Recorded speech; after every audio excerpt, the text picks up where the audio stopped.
আকাশের গর্জনে আর জমিনের স্পর্ধায় কথা বলে ইরান। আগুনের আঁচে পোড়া ইতিহাসের প্রতিটি পৃষ্ঠায় খোদাই করা আছে একটাই বার্তা, ইরান মাথা নত করে না। আর আজ সেই ইতিহাসের নতুন অধ্যায়ে দৃপ্ত কণ্ঠে ঘোষণা দিলেন ইসলামী বিপ্লবের সর্বোচ্চ নেতা আয়াতুল্লাহ আলী খামেনি। তিনি বলেছেন, ইরান আরোপিত যুদ্ধের মতোই আরোপিত শান্তিকেও প্রত্যাখ্যান করবে। বুধবার টেলিভিশনে সম্প্রচারিত এক গুরুত্বপূর্ণ ভাষণে ইসরায়েলি আগ্রাসনের প্রেক্ষাপটে জাতিকে সাহসী ও সতর্ক করার আহ্বান জানিয়ে খামেনি বলেন, এই জাতি কখনোই কোনো চাপ বা জবরদস্তির কাছে মাথা নত করবে না। যেভাবে চাপিয়ে দেওয়া যুদ্ধের বিরুদ্ধে রুখে দাঁড়িয়েছে, সেইভাবেই প্রতিরোধ গড়বে চাপিয়ে দেওয়া শান্তির বিপরীতেও। পেছনে 6 দিনের রক্তাক্ত ইতিহাস।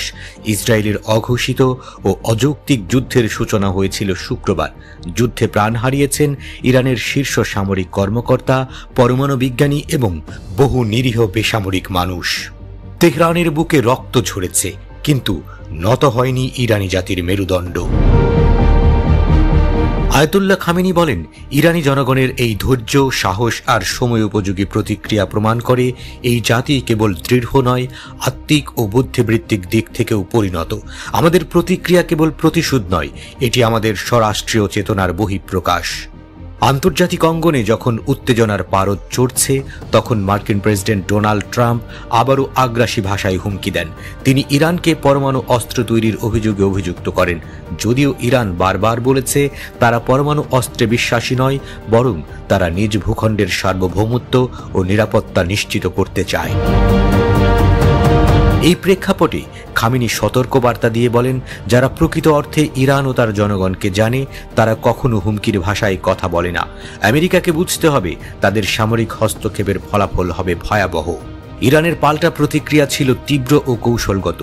ট্রু প্রমিস 3 নামের প্রতিরোধ অভিযানে ইরানি বাহিনী টার্গেট করেছে ইসরায়েলের একাধিক গুরুত্বপূর্ণ সামরিক ও গোয়েন্দা স্থাপনা। পরপর 11টি ধাপে পরিচালিত এই অভিযান ইসরায়েলি সেনা ও প্রশাসনের উপর বড়সড় আঘাত হেনেছে বলে দাবি করা হয়েছে। আতঙ্কে ইসরায়েলি অধিবাসীরা লুকিয়ে আছে সুড়ঙ্গের ভিতর, দিন কাটছে দুঃস্বপ্নে। ইরান বলছে এই যুদ্ধ কেবল অস্ত্রের নয়, মনোবলেরও। একদিকে দখলদারিত্বের বেপরোয়া আগ্রাসন, অন্যদিকে মাটি ও মর্যাদার লড়াই।